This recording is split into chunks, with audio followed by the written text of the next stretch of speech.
All right, welcome to part 10 of this module on developing vision and purpose, the first module of strategic leadership. You are now officially in the last part of the first module. Congratulations. We are going to be focusing right now on writing the vision. So as a reminder, what we're going to be doing now is looking at the results and the audience that you identified in the previous part and combining those things, the desired result and the audience, to combine together to draft a vision statement. And then you're going to take an opportunity to evaluate what you came up with, ask other people for feedback, pray about it, rewrite it, and repeat this process as many times as is necessary. Now, just quickly, I'll tell you a suggested process that you might want to consider going through if you're trying to put together your vision statement, or if you're even just trying to revise and refine a current vision statement that your ministry may already have. Just as some suggestions of what you could do. Not surprisingly, we start with pray. You can pray about what is God speaking to you. And hopefully all the first 8 parts of this module are going to help you in this. And you can pray into all the things you answered in those first 8 parts and say, God, what are you speaking to me? What are you trying to say? What does all of this mean? And what do you really want me to be focusing on? And hopefully you have some team members. If you do, please ask them to do the same. Ask them to look at the way they answered those questions and pray into their answers and let everybody as a team see what God speaks to them. All right. Secondly, discuss the ideas. So if it's just you, okay, well, think about what are all the things that God highlighted to you, right?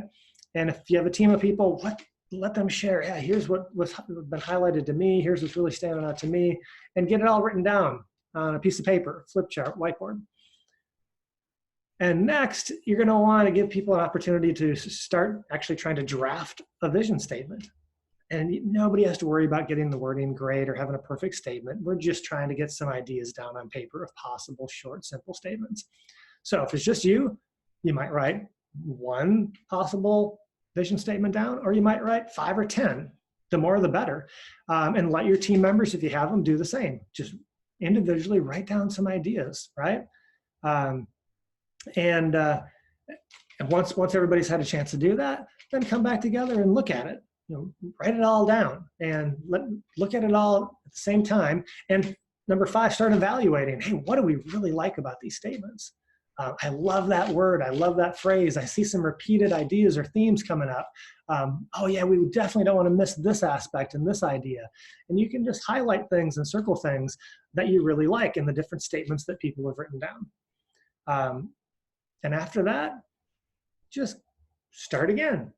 Let's try writing some more statements now. Now that I've gotten an idea, this is kind of just getting the creative juices going in writing and getting people's input. So write it again, write some more statements. And basically you can repeat this process as many times as you need to write some statements, evaluate what you like, combine things and write it again until you and or your entire team come up with something that you're comfortable with, that you say, yeah, I like this. We're comfortable with this. Let's go with this. We think this is what God is speaking to us. So a simple way and process to define a vision.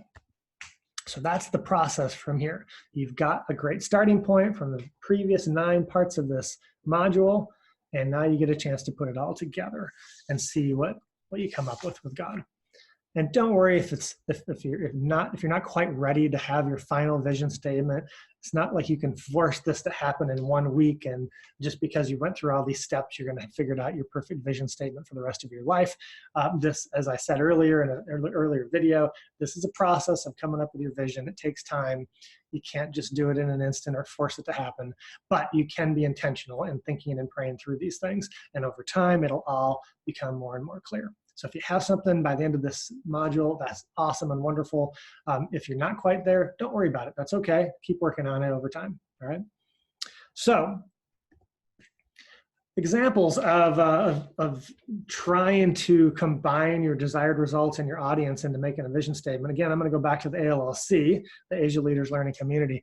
Again, we did this process ourselves. We brainstormed as a team different results we wanted to see achieved and for whom we thought we existed. And I went through that in the previous video. And then we tried what we're going to do next now, which is putting these ideas and concepts together into statements. So here are just 3 examples of what we came up with. We actually came up with lots of different statements, but here are 3 examples of what we came up with in trying to combine and mishmash the results and the audience together. So for example, one of them was a vision statement for the ALLC that said, flourishing leaders multiplying themselves and others. Okay, second one was a community of leaders learning and growing together. And a third one was multiplying leaders, multiplying the kingdom in Asia.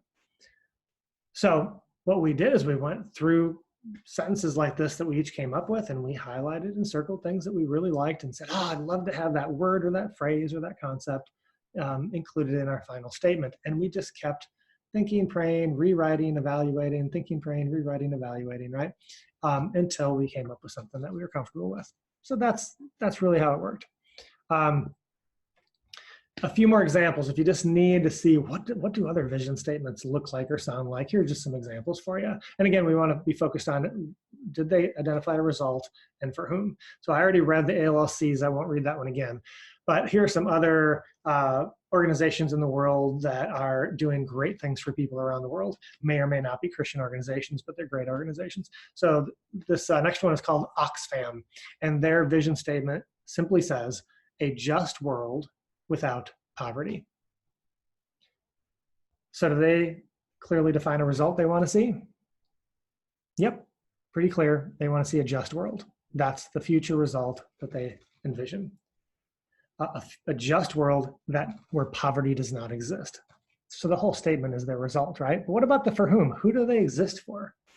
In this case, it's a kind of clear, but a little bit implied, a just world. So the world is their audience and everyone in the world, right? A just world without poverty. It hits both aspects of the vision statement. The next one, Human Rights Campaign. Their vision statement is even shorter, equality for everyone. So the result they're looking for, equality.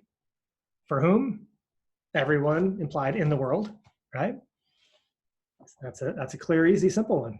Habitat for Humanity, many of you may be familiar with. Their vision statement is a world where everyone has a decent place to live. So the result they're looking for is people having decent places to live, right? That's the result, because right now it doesn't exist. A lot of homeless people, a lot of people who don't have somewhere to lay their head down at night, right? And for whom do they exist? Everyone in the world, right? A world where everyone has a decent place to live. And the last example of a vision statement is from Goodwill, you might be familiar with. Their vision statement says, every person has the opportunity to achieve his or her fullest potential and participate in and contribute to all aspects of life. So Goodwill has 2 results they're looking for. They want everyone to achieve their full potential, and they would like everyone to be able to contribute to all aspects of life. That's their vision. And again, for whom do they exist? The answer again is every person implied in the world, right? So those are just some examples for you of different vision statements that might help you in creating yours as well. Okay, so now we're at the end of Module 1 and Part 10, and you get a chance to write your own vision statement yourself using everything we've talked about in the first 9 parts of this module and seeing what God speaks to you. I hope you have a team or a mentor or a coach that you can be talking with as well that can give you some input.